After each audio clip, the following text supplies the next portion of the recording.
welcome to the 2000s. After a slight downturn in the last half of the 90s, this decade would show us that the genre is far from dead. 3D was now the go-to engine for games, but 2D would still show its staying power. There are many great hack and slash games released during this time. In fact, actually too many for this video, so if your favorite game missed being mentioned, don't feel bad or offended. I had to omit quite a few to keep this video time as short as possible. Anyway, let's start.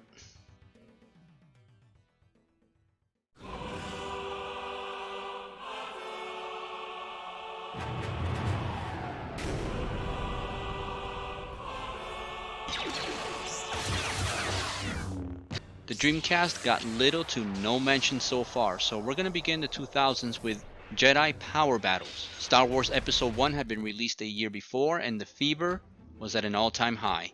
Never mind that the movie sucked, the market was saturated with games, toys, candies, cereals, you name it. This game and Episode 1 were very similar to one another. If you like Star Wars and plenty of hack and slash action set in that universe, you were in the right game. You chose from 5 characters as you played through the plot that followed the movie's storyline a little bit loosely. Not much to say about this one other than it's Star Wars. There they are. Get them.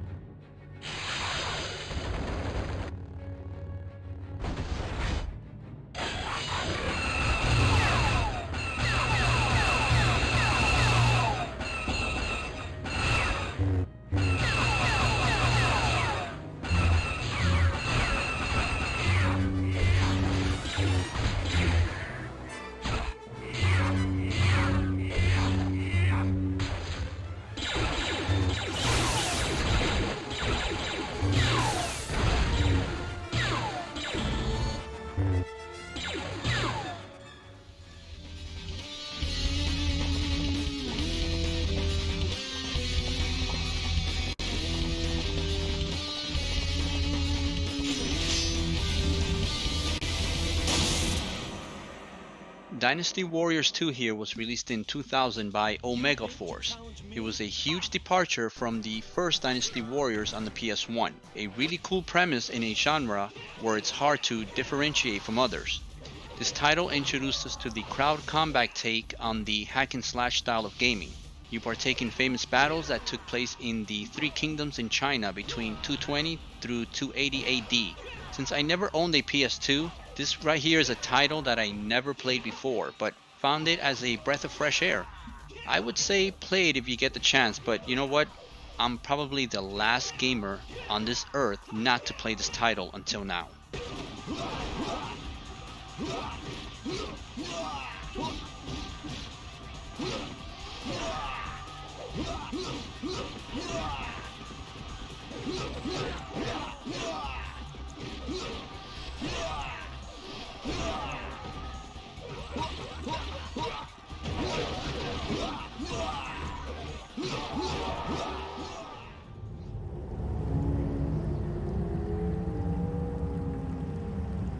From birth, the children of the North hear tales of the end of the world.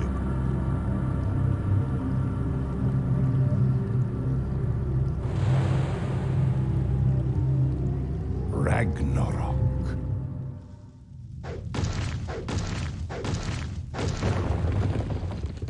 Now let's throw a little love to the PC. Rune was released in 2000 as well. It was developed by Human Head Studios and uses the Unreal Engine, which was fairly new to the gaming world back then, but still revolutionary. Even more interesting is the fact that in this game, you can use body parts of fallen enemies as actual weapons. How are you, boy? I forgot myself. A warrior and a man now, aren't you? Congratulations, warrior. That's right, chopped off limbs and even severed heads can be used in such ways that would make a real-life Viking proud. This game also incorporated some platforming to the hack and slash action. A really good game that eventually got ported to the PS2. Now I remember seeing this game at a friend of a friend's house and wishing I could play it more, but my PC could barely handle Doom 2 at the time, so this game would have probably made my PC spontaneously combust.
Sengoku returned to the Neo Geo in 2001 with its third installment, developed by who else? SNK. It would mark the final entry to the franchise, but what a way to go. You start off with 4 selectable characters, with 2 more being unlocked as you play. The graphics and animation on the characters and enemies are what you would come to expect from titles released on the Neo Geo so late in its lifespan. It is considered by many to be one of the best beat-em-ups of all time, and rightfully so. It was initially only released for the Neo Geo MVS, but ultimately got ported to the AES as well. If you are interested in buying an actual Neo Geo AES card, be prepared to pay up. Even the MVS copies are insanely high right now. Wow. Good thing is that if you want to play the game and enjoy it, it's available digitally. Go enjoy the game and disregard all the greediness.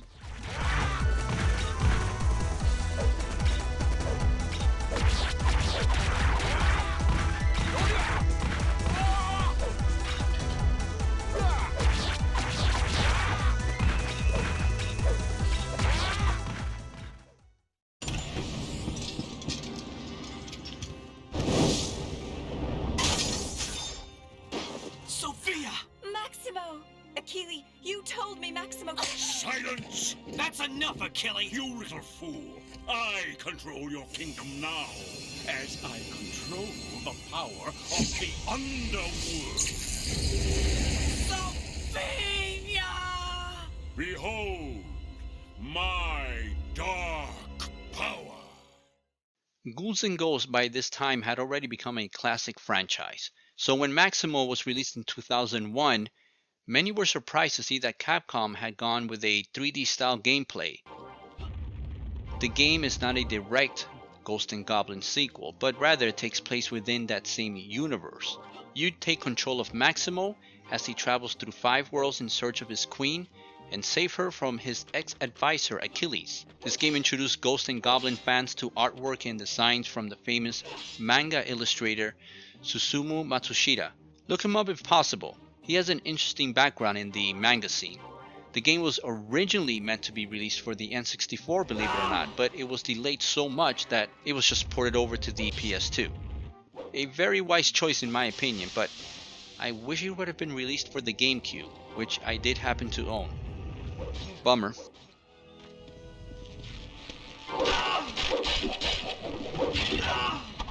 Now, if you think Capcom was just gonna take a break after making Maximo, you'd be wrong.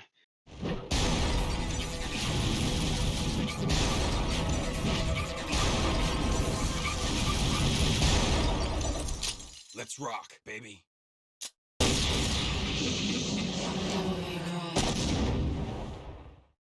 Hot on the heels of Resident Evil 3 and Code Veronica, Capcom wanted to come up with the next Resident Evil game, while the series was still hot in the minds of gamers. But this project was steered far from the series, and the team behind this project thought it would be best to create a whole new independent game from the Resident Evil series. They also wanted to change up the gameplay and combat mechanics from what Resident Evil had. Because of this, the team traveled to Spain and the UK to visit castles and other Gothic-style destinations to gather ideas for this new game.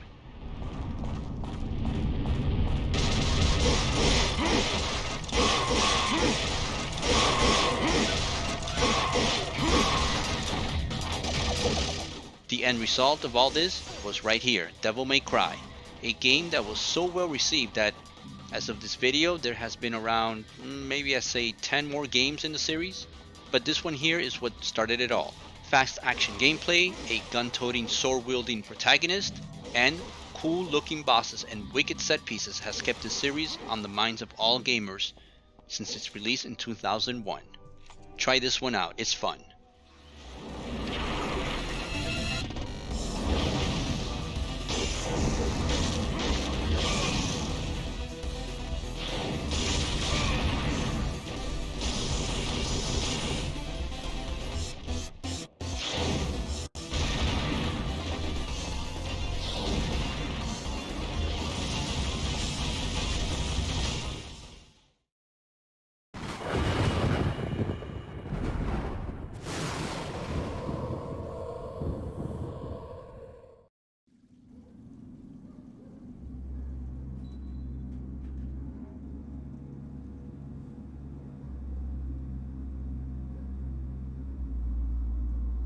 Tell me again, why are we in a vampire ghetto after sunset? Be patient. She's hunting, looking for her father.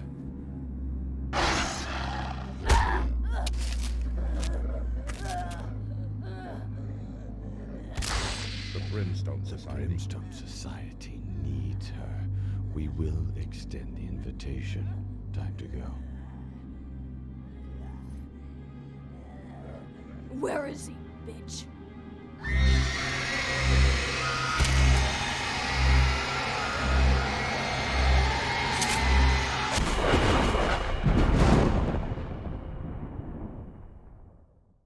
Terminal reality took us in a different direction.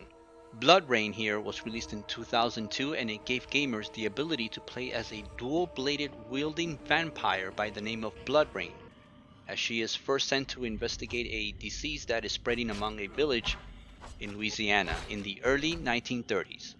From there the story expands and you end up hunting down Nazis because, you know, games around the early 2000s usually went this route. This game would be a hit for Terminal Velocity and a series would emerge that would span into comics and even into films. Physical strength means nothing. I do not intend to stop fighting for a second. Will the world be ruled by light or darkness? Prepare to witness the beginning of the new era.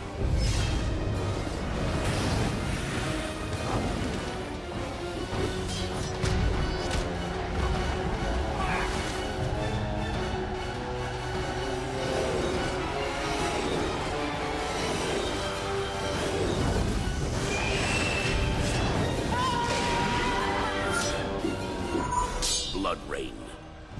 The adventure begins. Hey, I never said it would be all great, but this title here is a solid hack and slasher with a supernatural twist to it.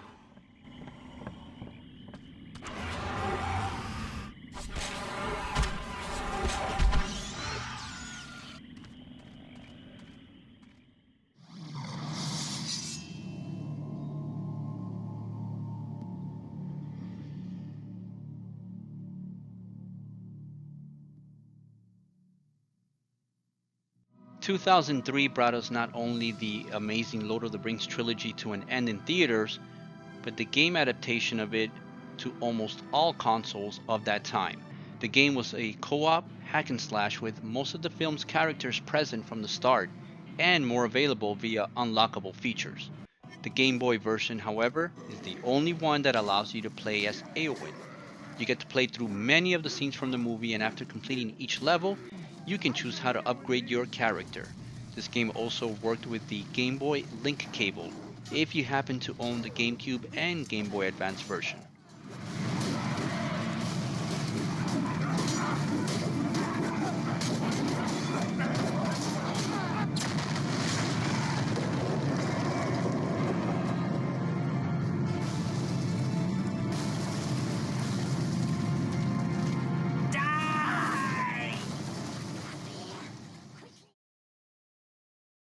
Now remember how hard Ninja Gaiden on the NES was. Remember how many times it made you cry and throw your controller on the floor out of frustration, causing you to break it and be without a control for weeks since your parents couldn't buy another one at that time? You remember that? You know what? I wouldn't know anything about that, because that never happened to me. But if you want more of that fun gameplay experience and challenge, here is Ninja Gaiden for the Xbox.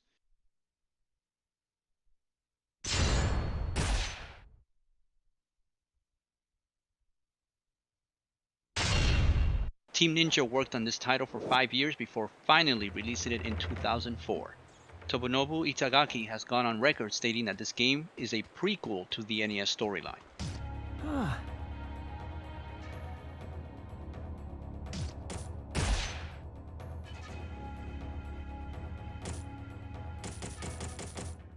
This title has a difficult learning curve, and the fighting mechanics are extremely robust and therefore not easy to master.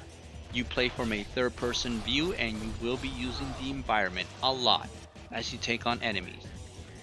There is a central hub attaching all the levels, but obviously you won't be able to access them all from the beginning. This game was a good example on how to transition a series from 2D to 3D and doing it properly and successfully. It eventually would get ported over to other consoles, but the reimagining revolution of Ninja Gaiden started on the first Xbox console.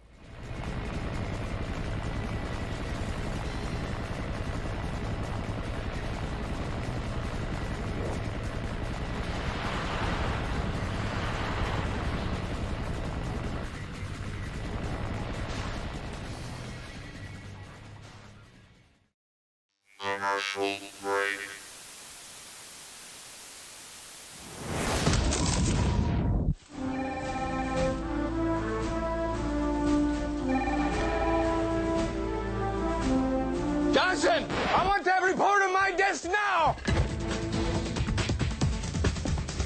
Where are you, Johnson? Your #1 job description is to keep track of Johnson.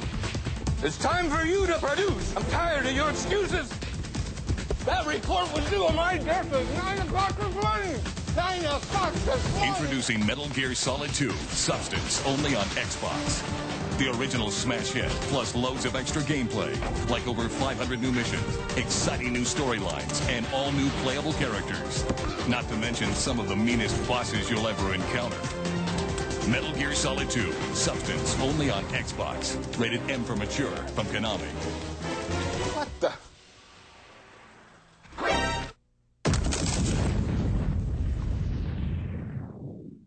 Now, every generation of consoles has that one game that will define and revolutionize a specific genre.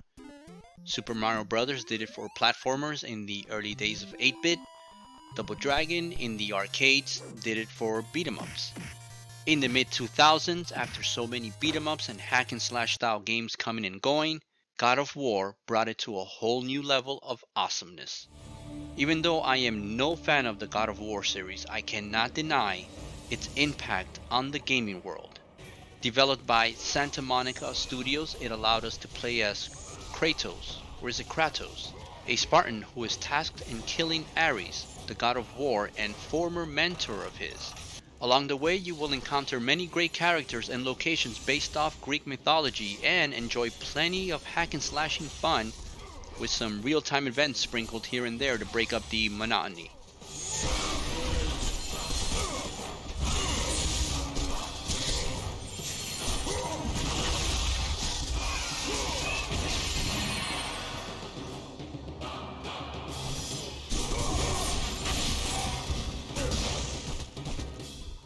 This game went on to win many accolades from gamers and industry publications. It is considered by many to be the quintessential hack and slash title of all time, and it's kinda hard to argue with that prestige. Now, I leave honorary titles and opinions to others, but if you're looking for a rock solid hack and slash title with great graphics, great storyline, and combat mechanics that are real tight, you can stop looking. Now, why do I have the feeling I won't be seeing the last of this God of War series?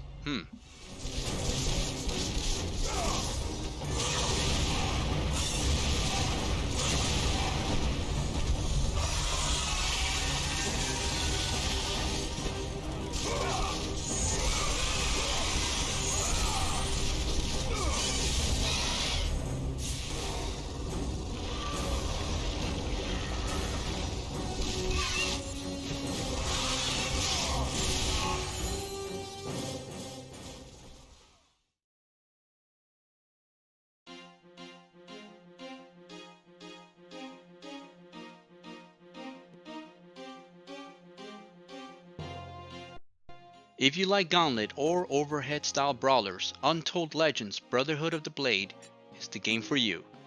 Released in 2005 as well by Sony Online Entertainment, this light RPG type hack and slash allows you to choose from 4 classes and offers simple customization for each one. The story and overall gameplay is linear for the most part.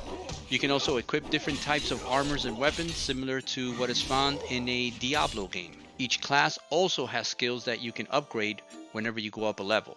Even though it can get repetitive fast, this is a pretty okay title to take with you on the go, assuming you still have a working PSP or other means of playing games on the go.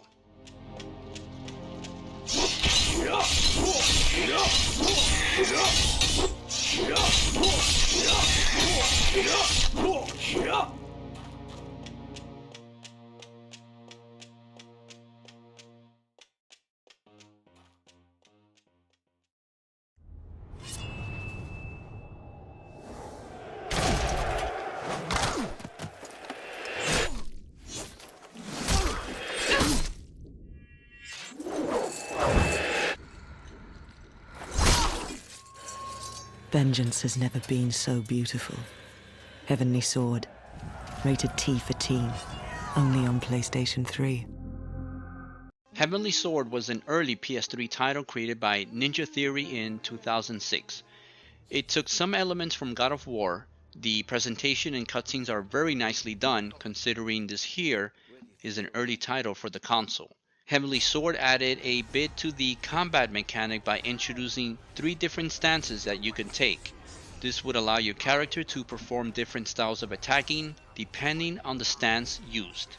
This allowed for fast customization on your fighting style as you encounter different types of enemies. The battles sometimes also take place within a confined area, but for the most part, the game is somewhat linear in style. As in God of War, this game also used quick-time events during boss battles.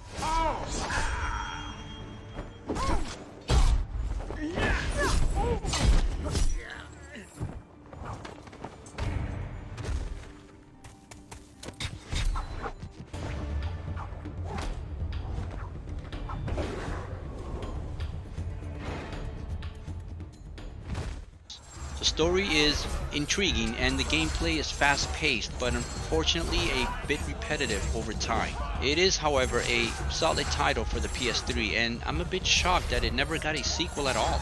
It did get a CGI movie treatment in 2014 though.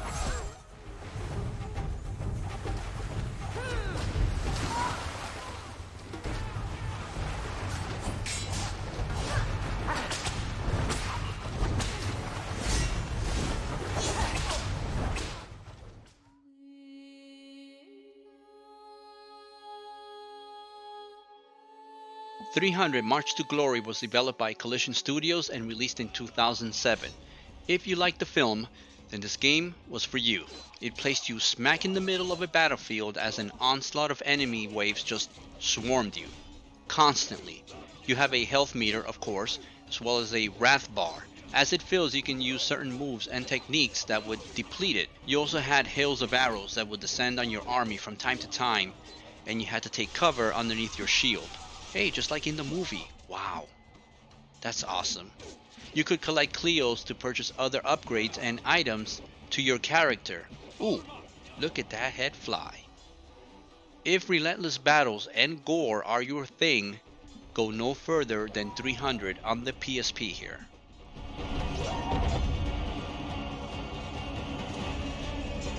Full of feelings! No!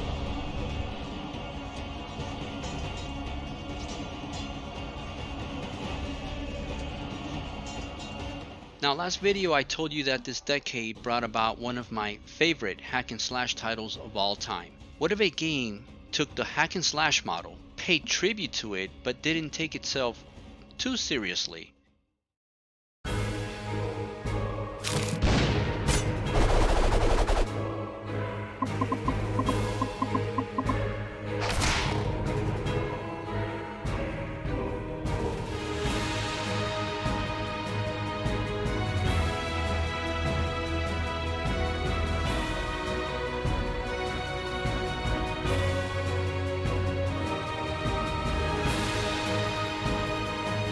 Castle Crashers was initially released on the Xbox 360 as part of the Live Arcade platform in 2008 and was later ported to the PS3 in 2010.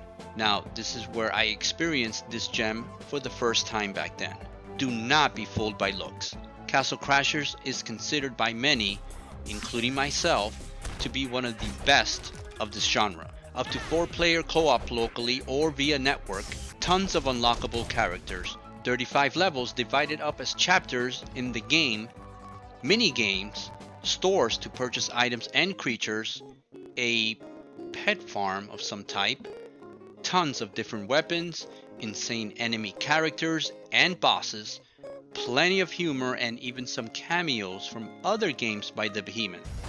You know what, I could go on and on for a bit when talking about Castle Crashers because I love this game. It is so much fun. But I'm going to end it by saying this. Play it if you've never played it before, and I guarantee that you are going to be coming back for more time and again for its simplicity and overabundance in replayable factors. This game has it all. Ooh, this forest here I like to call the Forest of Taco Bell.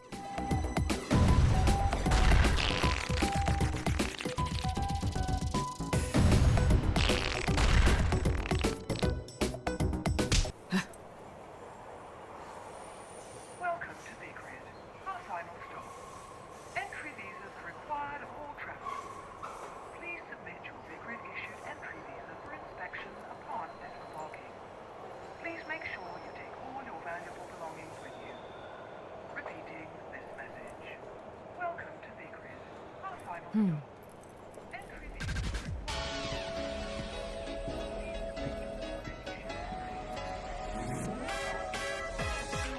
Bayonetta is an IP created by and owned by Sega, but Platinum Games developed the game back in 2009 for various consoles.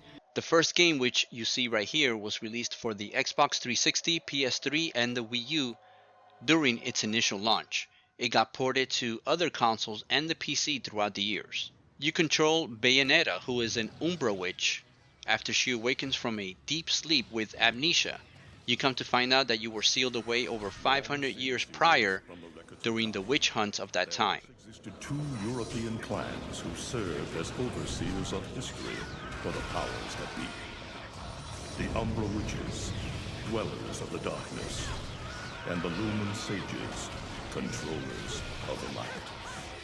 The clans paid each other great respect, and their efforts to maintain the balance between them defended the just passage of time.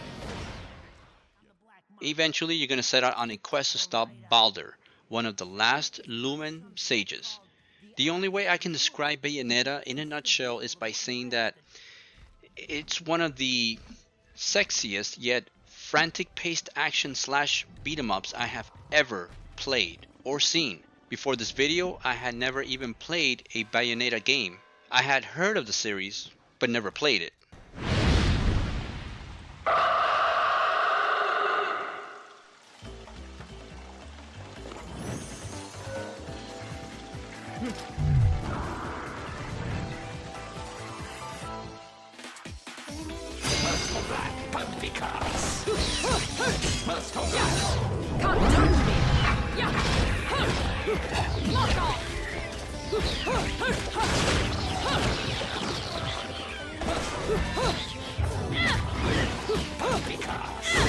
This game is insane and fun wrapped all into one. The backstory is interesting enough to keep your interest peaked throughout its run, and I'm surprised no one has done a movie on this character or the franchise at all. After the first game, the series became a Nintendo exclusive, and that pissed off a lot of gamers. But with Nintendo publishing the game and funding Platinum Games, this looks to be the case for the foreseeable future. Play this one if you haven't. It's good. It's a lot of fun. Now, someone explained to me how she manages to do all this right here, yet is able to keep her glasses on at all times. What a witch. Let's go! Just stay close to me!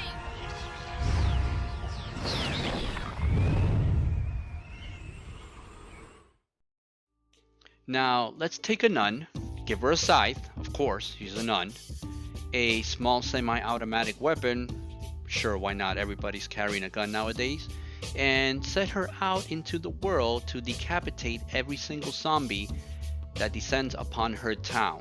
The result is Twin Blades, the Reaping Vanguard. This game was released not only on consoles but on mobile as well back in 2009 by developer Press Start Studio. The game does nothing revolutionary to the genre. It is very repetitive since all the action takes place in 2D and all you do is move from left to right, slashing anything that gets in the way. You collect hearts that you can use to upgrade weapons in the shops.